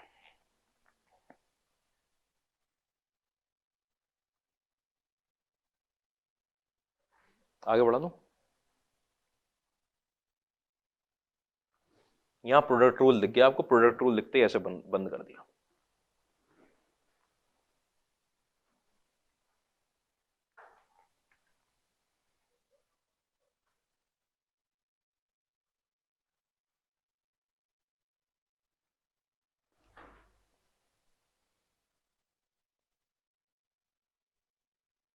हो गया? ठीक है, अब इसके अंदर इस सेकंड पॉइंट के अंदर नोट देखो भाई कि ये इस्तेमाल कब करना है कि अगर आपसे if sum of two definite integration are given, एक बात समझना कि दो डेफिनेट इंटीग्रेशन का सम का क्या मतलब हुआ। ठीक है, यहां पे एक अलग फंक्शन लगा होगा, अलग लिमिट लगी होगी, एफ अलग फंक्शन है और जी अलग फंक्शन है। ठीक है, यहां पर अलग फंक्शन लगा होगा और अलग लिमिट लगी होगी, आपको लगेगा इसको अलग सॉल्व करना है, इसको अलग सॉल्व करना, लिमिट अलग अलग है ना, एक में बंद कर नहीं सकते, फंक्शन भी अलग अलग है, तो लगेगा अलग अलग सॉल्व करना है। तो एक बार आप उसे चेक करोगे कि अगर सम ही पूछ लिया है then check the two functions that they are inverse और नॉट, एक दूसरे के इनवर्स हैं कि नहीं। फिर इनवर्स के बाद आपको दिख जाएगा कि अच्छा लिमिट, वैसे लिमिट से दिखता है वो, एक फंक्शन दिखता है और उसकी लिमिट से दिखता है आपको। कैसे दिखेगा कि कोई फंक्शन पड़ा हुआ है, 2 का सम है, ये फंक्शन पड़ा है, आपने यहां पर ए पुट कर रहे हो तो ये निकल रहा है, पुट कर रहे हो, और जब आप यहां पर बी पुट कर रहे हो तो ये निकल रहा है, तो आप देखो कहीं ये भी तो एक दूसरे के इनवर्स नहीं है, ठीक है, दूसरे के, तब आप इनवर्स चेक करोगे। तो सम ऑफ टू डेफिनेट इंटीग्रेशन है तो इनवर्स चेक करना, और अगर आपने इनवर्स चेक कर लिया और इनवर्स आ गए वो, तब ये यूज हो जाएगा फॉरन।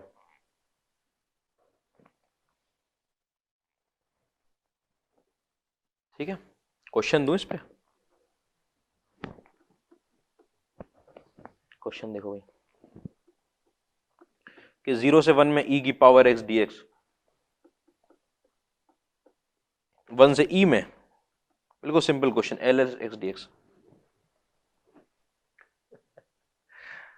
ठीक है, ई देखते ही आंसर बताने में कोई तकलीफ नहीं, वरना थोड़ा सा सॉल्व करना पड़ता है, लेकिन इसके अंदर आपको पता है कि ये दोनों एक दूसरे के इनवर्स है, ठीक है, इसके अंदर 1 पुट करोगे तो ये मिलेगा, इसके अंदर 0 पुट करोगे तो ये मिलेगा, मिल रहा है कि नहीं, इनवर्स भी ये भी मिल रहा है। आपको पता है कि अपर लिमिट का प्रोडक्ट मतलब 1 इंटू ई, माइनस में लोअर लिमिट का प्रोडक्ट 0 इंटू 1 कितना आ जाएगा, ई, देर लगनी ही नहीं है, ठीक, वो तो खैर अभी अभी पढ़ाई है। तो क्वेश्चन देखो अगला, 0 से 1 में, ये नहीं है कि अपर लिमिट मल्टीप्लाई करके बताने लग गए सीधा सीधा कि यही इसी के क्वेश्चन होने वाले हैं, प्लस में, ठीक है, ई से लेकर ई रूट ई,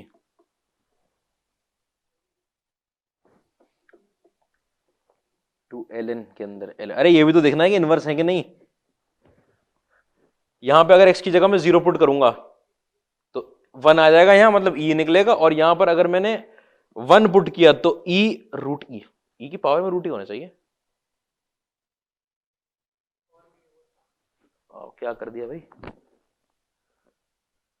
ई की पावर में ही है, बहुत बहुत ऐसा लिखा है कि बहुत कंफ्यूजन है, कहाँ होगा, ई की पावर में होगा वैसे, ई की पावर में रूट ई, ठीक है, 1 पुट करोगे तो आएगा, ठीक है। अब वो एक दूसरे के इनवर्स हैं कि नहीं है, ना हो कितना अच्छा लगे, इसका इनवर्स निकालो वो आ जाएगा, आना चाहिए। एक सेकेंड, इनवर्स निकालना तो भूल चुके हो मुझे पता है, ई की पावर में अंडर रूट में ई की पावर में एक्स, मतलब ये लिखा हुआ है ई की पावर में एक्स बाई टू, ठीक है, लॉग लगा लिया, ठीक है, तो एल एन वाई की वैल्यू किसके बराबर आ गई, ई की पावर में एक्स बाई टू के, ठीक है, फिर एल एन के अंदर एल एन वाई की वैल्यू जो आ गई वो एक्स बाई टू के बराबर आ गई, ठीक है, तो एक्स की जो वैल्यू थी तो टू एल एन वाई के बराबर आ गई, और फिर एक्स की जगह एफ इनवर्स और वाई की जगह एक्स आ जाएगा जी, एक दूसरे के इनवर्स भी हैं, ठीक है, और लिमिट भी ऐसी पुट, आपको पता है कि अपर लिमिट मल्टीप्लाई करोगे ई रूट ई इंटू 1 माइनस में 0 इंटू ई, कितना आ जाएगा, ई की पावर में रूट ई, बाद में प्रॉब्लम होनी नहीं है इसमें।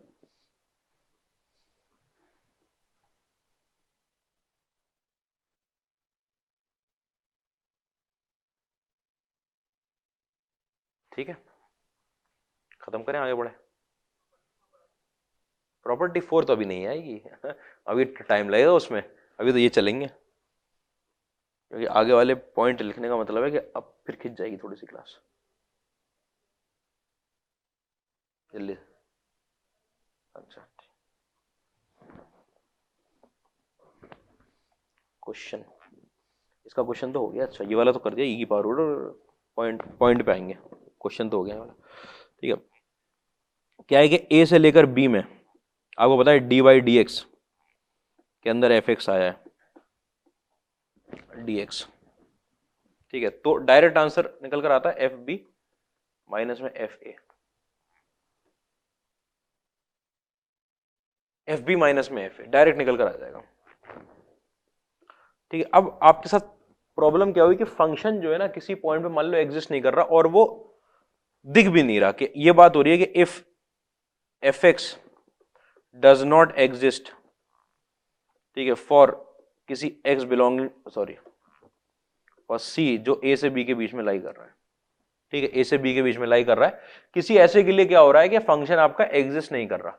अब अगर आपका फंक्शन एग्जिस्ट नहीं कर रहा इस ए से बी में, तो आपको लिमिट ब्रेक करनी होगी, ठीक है, तो लिमिट जो ब्रेक होगी तो देखो ऐसे होगी कि ए से लेकर सी माइनस तक D by D x F x D x plus में सी प्लस से लेकर बी तक D by D x of F x, ठीक है, डी एक्स। ध्यान देना ये सी माइनस और सी प्लस जरूरी है, सी सी मत लिखना दोनों तरफ।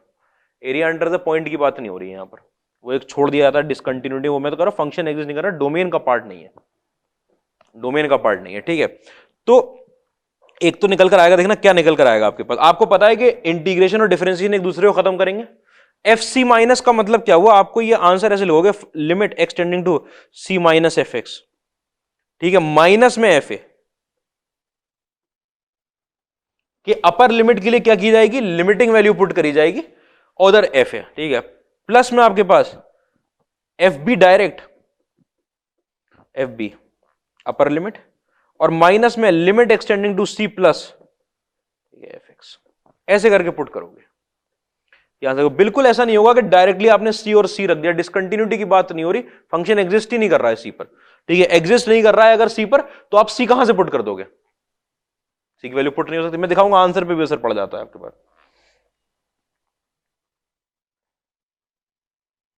ठीक है। तीसरा चौथा पॉइंट, ठीक है, एक एग्जांपल समझना कि अगर आपके पास इंटीग्रेशन के अंदर नीचे समझो बैठा है यहाँ पर साइन स्क्वायर एक्स,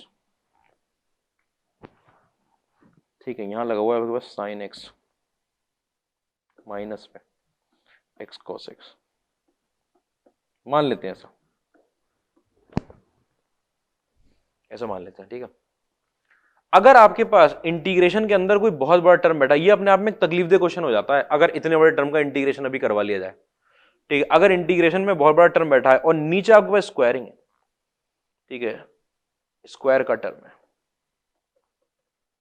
ठीक है, तो आप सोचो कि ये कहीं u बाई वी तो नहीं है, कि कहीं ये u बाई वी तो नहीं है कि एफ एक्स अपॉन जी एक्स का डिफरेंशिएशन तो नहीं बैठा, ये थोड़ा सोच के लाओगे कि किसका डिफरेंशिएशन है, साफ साफ दिख रहा है वैसे तो x बाई साइन एक्स का डिफरेंशिएशन है डी बाई डी एक्स। एक बार ये जरूर चेक करना, अगर नीचे आपके पास स्क्वायर बैठा हुआ है, नीचे स्क्वायर में इतनी खास बात है क्योंकि इसका इंटीग्रेशन करने में बहुत तकलीफ में आ जाओगे, डायरेक्ट इंटीग्रेशन करने में,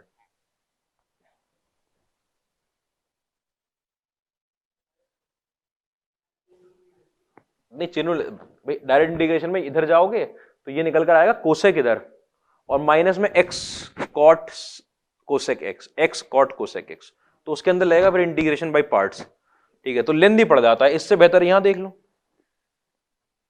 ठीक है, x by sine x direct direct, ठीक है, स्क्वायर का टर्म, ठीक है, check for u by v, u by v के लिए चेक करना है आपको, ठीक है, चौथा पॉइंट।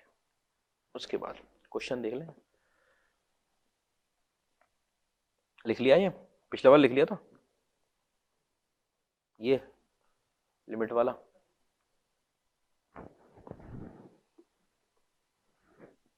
कि इंटीग्रेशन में आपका माइनस वन से वन में डी बाई डी एक्स में कॉट इनवर्स के अंदर वन बाई एक्स और डी एक्स की वैल्यू पूछी है इन्होंने,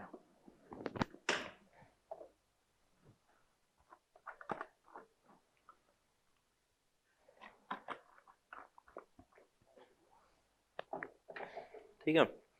इसके अंदर फौरन समझ में आ रहा है कि भाई x की वैल्यू आप क्या नहीं रख सकते हैं, जीरो, डोमेन का पार्ट ही नहीं है, वो कहां से कहां में इंटीग्रेशन करवा रहे हैं आपका माइनस वन से वन के। मैं आपको इसका रॉन्ग मेथड दिखाऊं पहले,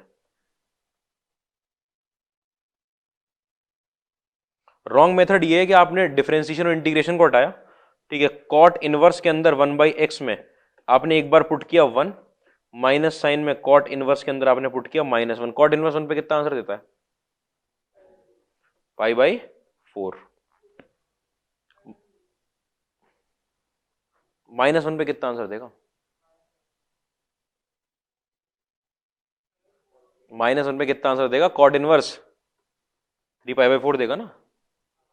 अरे अरे भाई इतनी, कॉट इनवर्स ये माइनस वन पे कितनी वैल्यू देगा, ऊपर चला जाता है ना, ये पाई बाई 2 वैल्यू होती है, इससे ऊपर चली जाती है फंक्शन की वैल्यू, पाई तक जाता है ना, तो माइनस 3 पाई, कितना आ रहा है माइनस में पाई बाई 2, ठीक है, वो गलत है आंसर, माइनस में पाई बाई 2। आप इसको ब्रेक करोगे, देखना कैसे, कि -1 से 0 माइनस में, ठीक है, डी बाई डी एक्स में कॉट इनवर्स 1 बाई एक्स, ठीक है, ये बेसिक गलती हो जाती है इसके अंदर। और यहां पर 0 प्लस से लेकर 1 में d by D x cot inverse 1 by x. ये मैं रॉन्ग मेथड लिखवाई इसलिए रहा हूं जिससे आपको लगे कि अच्छा वो करने से गलत भी आ जाता है। हाँ भाई, -1 से 0, ये कॉट इनवर्स तो निकलना ही है।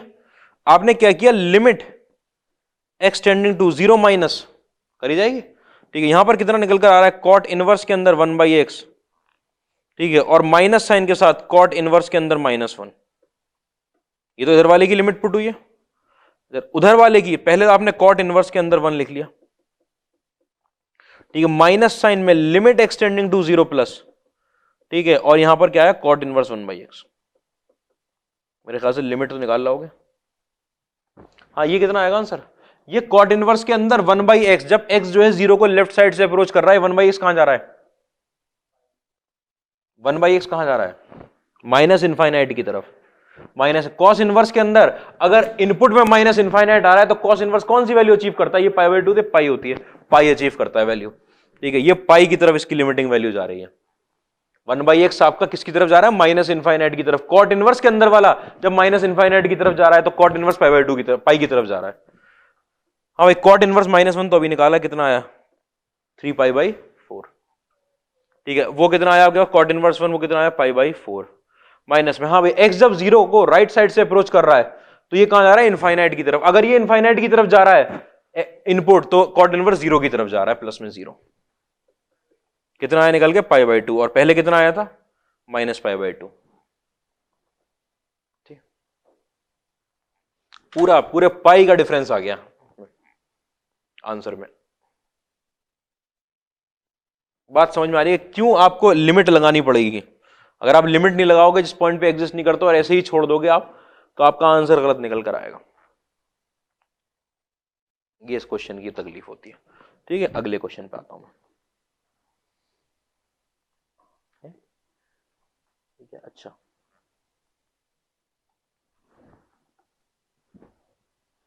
एक सिंपल सा क्वेश्चन पे लिख लेना, 0 प्लस से लेकर 1 में, ठीक है, आपके पास लिखा है x की पावर में x लिखा है। अच्छा, x की पावर में x, x की पावर में 2x प्लस 1,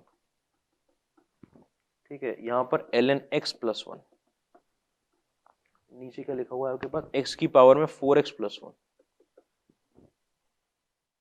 ठीक है, dx, x की पावर में 4x प्लस 1 dx, ठीक है।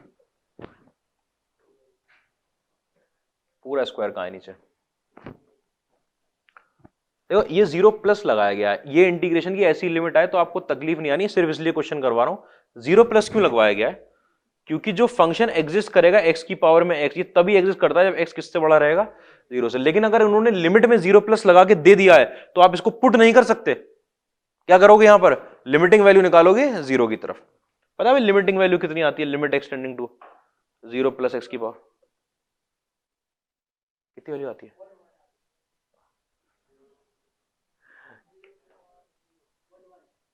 वन आएगी, निकाल के देख लो। बोला था इसलिए याद करने के लिए। x ln x आ जाएगा, उसकी वैल्यू 0 आ जाएगी, ln y की वैल्यू 0 आएगी, तो y की वैल्यू 1 आ जाती है। खैर, इसको देखते हैं भाई। अब एक तो बेसिक सब्स्टिट्यूशन दिख रहा है मुझे कि मैं x की पावर x को पुट करना चाह रहा हूं t।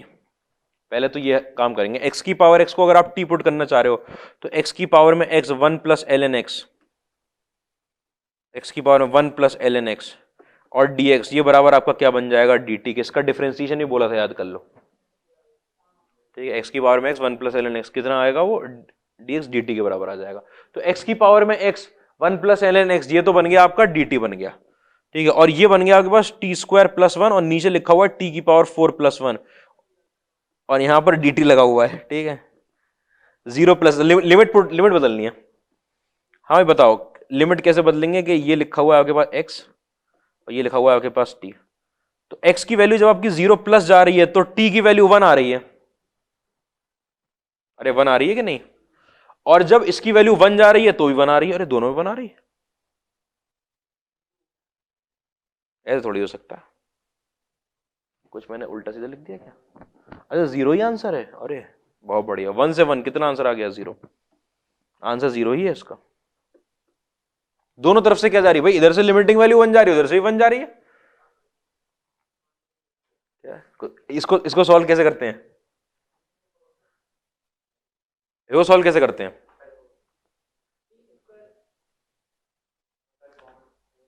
हाँ वो ठीक है, मेथड तो ये है कि एक्स स्क्वायर से डिवाइड कर लो, ऊपर ले जाओ। ठीक है, ये जो होता है इंटीग्रेशन में होगा x square plus 1 upon x की पावर 4 प्लस 1। ठीक है, हाँ क्या है शॉर्टकट उसका?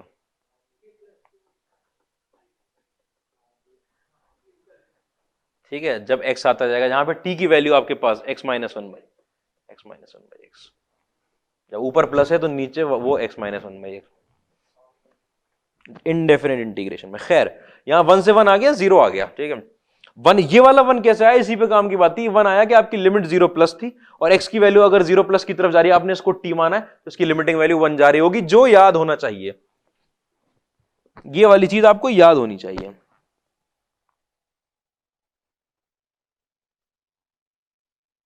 ठीक है, अगले क्वेश्चन पे आओ भाई। अगले question, let f and g are two function such that function की 1 पर वैल्यू बराबर है g1 की वैल्यू के, 0 पर वैल्यू 0 है, g0 की वैल्यू 1 है। देन ये कह रहे हैं कि 0 से 1 में, और एक क्या लिख दिया, ये एफ एक्स इंटू जी डैश एक्स के साथ मल्टीप्लाई होता हुआ जी स्क्वायर एक्स माइनस 1। ठीक है, प्लस में एफ डैश एक्स जी एक्स के साथ मल्टीप्लाई होता हुआ जी स्क्वायर एक्स प्लस 1, बहुत बढ़िया, कि नीचे लगा हुआ है आपके पास जी स्क्वायर एक्स डी एक्स। इसका इंटीग्रेशन बताना है आपको। बहुत बढ़िया।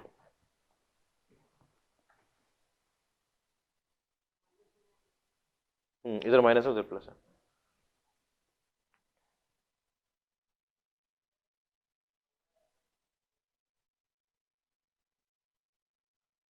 एफ एक्स अपॉन जी एक्स का हाँ स्क्वायर, हाँ स्क्वायर है तो सोचना है सही है। तो लेकिन ये सोचना है कौन से दो फंक्शन, नीचे वाला तो जी एक्स हो गया,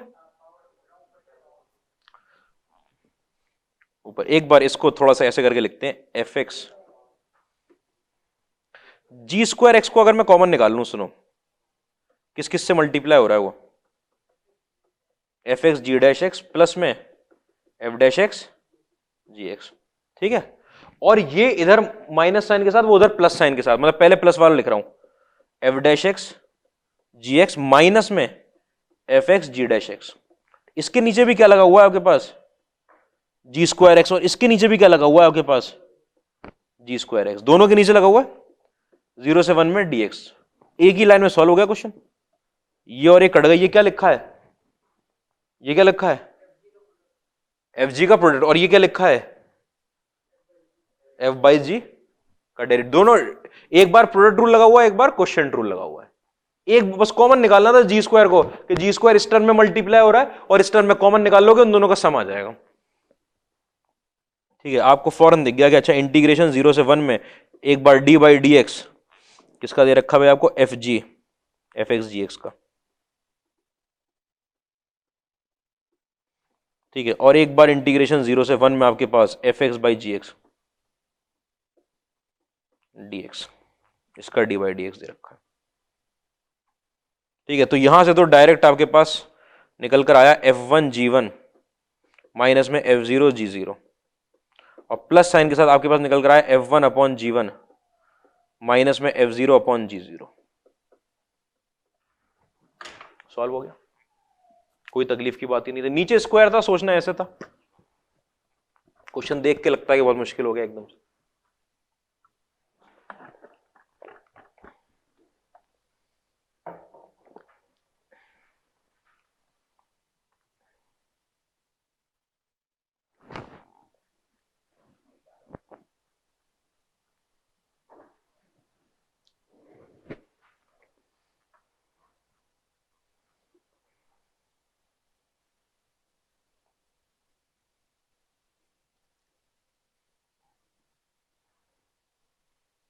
8 आ गया, पुट कर लोगे वैल्यू, 8 आ गया, 10 आया होगा।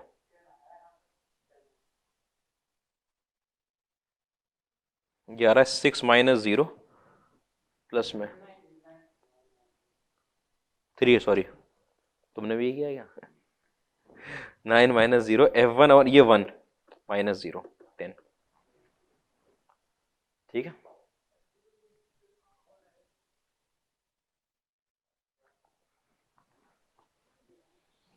भाई ये 0 है ना, F0, F0 की वैल्यू 0 है ना। अच्छा ठीक है, कोई बात नहीं, ये तो अब इसमें क्या है, बात होनी है। ठीक है, हो गया, बहुत बढ़िया है, कोई बात नहीं, लालच तो दे देते हैं। चलो ठीक, कल पढ़ते हैं। ठीक है, ये बहुत बड़ी प्रॉपर्टी, बहुत बड़ी, चार सेट के वो होते हैं फॉर्मूला, एक्स। ठीक है,